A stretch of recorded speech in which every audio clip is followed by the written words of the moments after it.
Sitting on my bed, packing my bags, hoping that someone calls me back, planning my next trip on a map, alone and traveling round the world. And I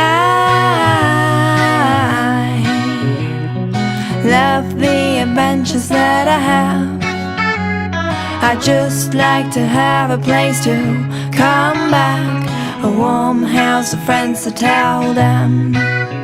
Well, actually, I've got two different pieces of advice.